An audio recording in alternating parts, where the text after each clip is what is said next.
Can you repeat the question, please? You notice that the friend has posted something offensive in social media and it's causing others to criticize and judge them. Do you defend your friend, confront them privately, or stay out of it altogether? I would confirm it. Okay. Do you want to elaborate? Yeah. Yeah, please go. I would do the Study time.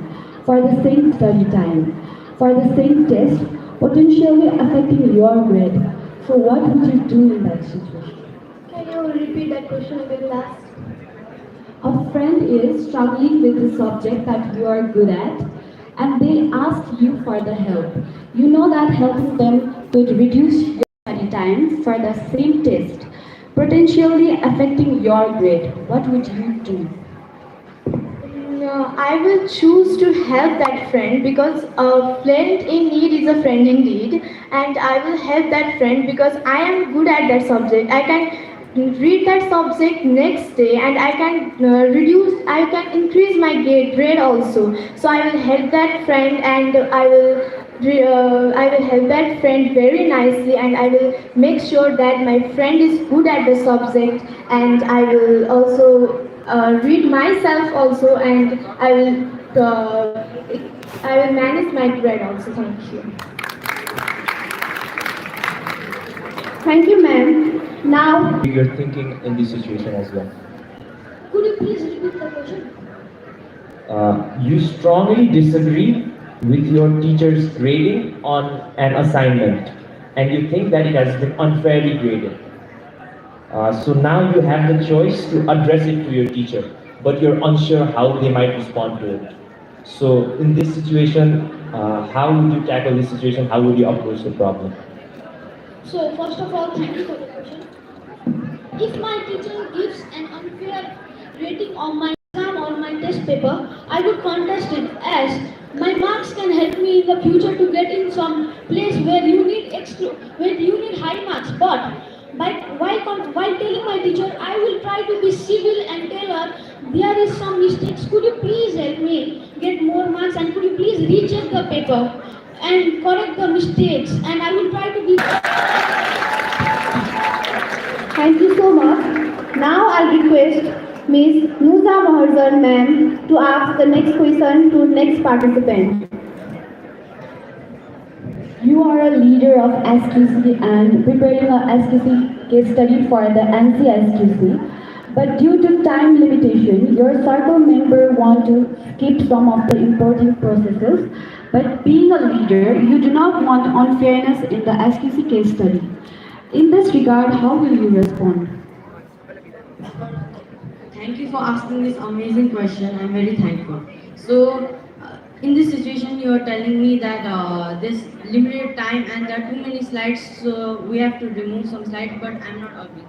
So, in this situation, we have to take the context of everybody. Like, as the leader, I'm not allowed to just judge anyone and just decide on my own. So SQC is a collaborative work, so I have to take the opinion of everybody.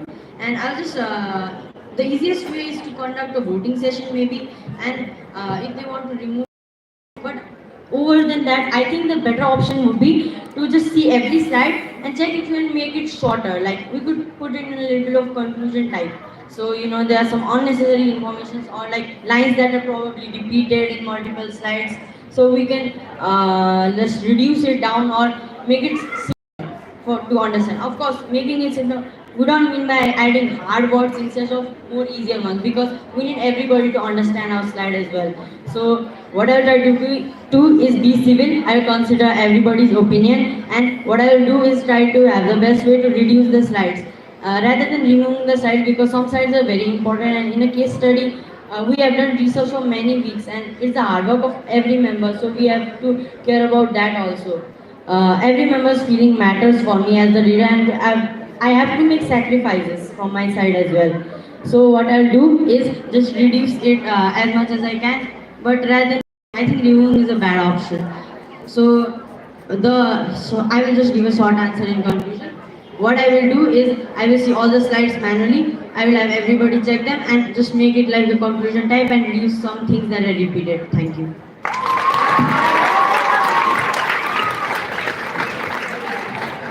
Thank you for your wonderful response. Now I'd like to welcome the Smriti ma'am to ask the next question.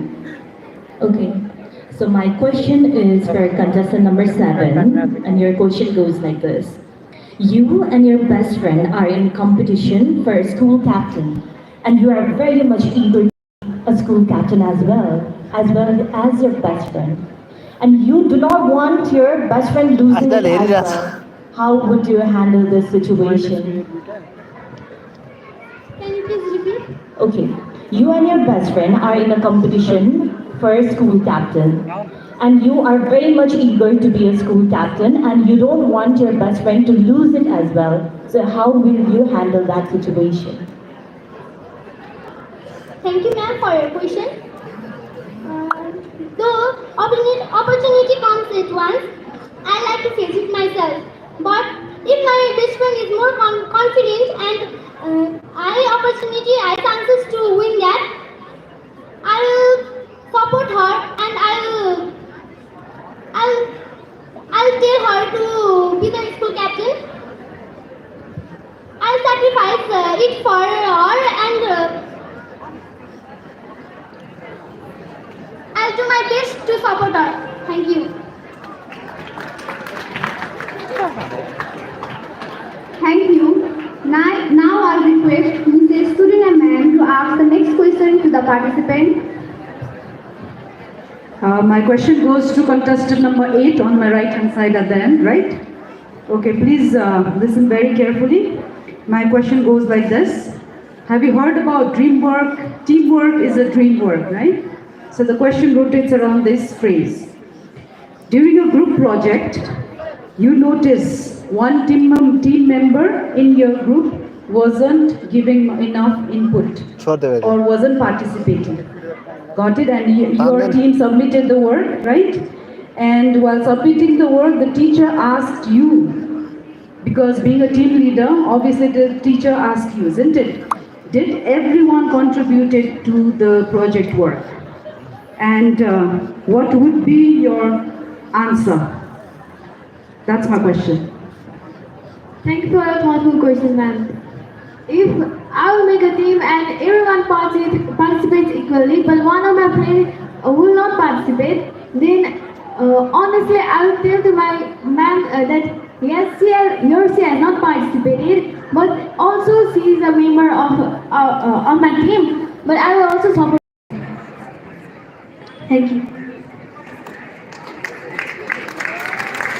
Thank you to all the participants for the wonderful response. We have successfully completed the first round of MCTPA. Now I would like to request Mr. Nirajan sir to ask the first question of the second round.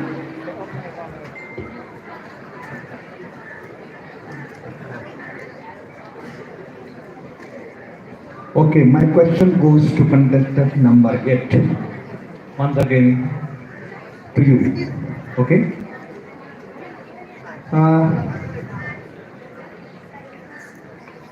Okay, you got an opportunity, you got a very big chance to work abroad in one of the humanitarian projects.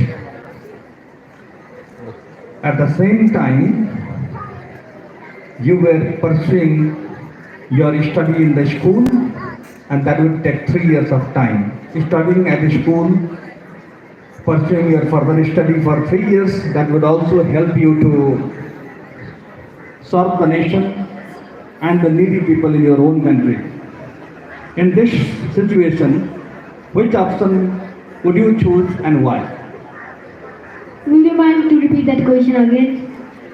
Okay यो question म नेपालीमा भन्छु तपाईलाई तपाई पढिरहनु भएको थियो तपाई 3 वर्षको एउटा कोर्स नेपालमै कुनै एउटा युनिभर्सिटीमा गरिरहनु भएको छ उदाहरणको लागि त्यतिखेर तपाईलाई विदेशबाट एउटा ह्युमेनिटेरियन प्रोजेक्टको लागि काम गर्ने प्रस्ताव आयो तर तपाई पढिरहेको हुनुहुन्छ तपाई विदेश गए पनि कहीं ह्युमेनिटेरियन प्रोजेक्टमा काम गर्ने हो त्यहाँ तपाईले निडी पिपललाई हेल्प गर्नुहुन्छ नेपालमै पढिरहनु भयो भने पनि पढिसकेपछि आफ्नै देशका मानिसहरूलाई सेवा गर्न पाउनुहुन्छ यस्तो अवस्था भने तपाई कुन अवस्थालाई चुज गर्नुहुन्छ अथवा यो अवस्थामा तपाईँ के गर्नुहुन्छ र किन तपाईँले के गर्नुहुन्छ त्यसको जवाब चाहिन्छ र तपाईँ किन त्यो निर्णय लिनुहुन्छ त्यसको पनि जवाब चाहिन्छ। Thank you for the question. I would rather to choose to work in my own country because to develop in my own country it makes me happy. As a child I have a dream to develop my country, so I will choose to make a work and collaborate with my own people of my country. Thank you. Okay, thank you very much. Thank you, Nirajan sir. Now I request Mrs. Surina ma'am to ask the next question to the next participant. Again, this is an imaginary question. Think that you are living in a place and let's say an environment or a place where you're given a chance that you can, the marks that you obtain in any subject, if you think that you can donate to your friend. Got it? Did you understand what I said? Suppose I am taking you to an imaginary world where if you have achieved certain marks and you can donate your marks to your friend if you feel like doing so. Donate your marks of any subject that you have obtained. Did you understand what I said? Suppose you have got 60 marks in maths, but your friend have got 50 marks in maths, but you can donate your 5 marks and both of you will have 55 marks each. You are living in that kind of a world. Understood what I said? Okay. Now living in such kind of a world, you are given an opportunity, okay, where you can donate your marks. Even if you are failing, your friends can donate certain marks to you and you can pass in the subject. So you are living in that kind of a world. Did you understand? Okay, now my question goes this way. Imagine a world, same thing again, where 2 top students can give some of the marks to those who are failing. Okay? But in doing so, they lose the same amount of marks themselves. Okay, if you give, because you already have that kind of a marks with you, but then your best friend is failing. But if you donate her, okay, it is up to you. My question is, would you donate a marks to her? But in doing so, you'll be failing to attain scholarship for yourself. What would you do in such situation?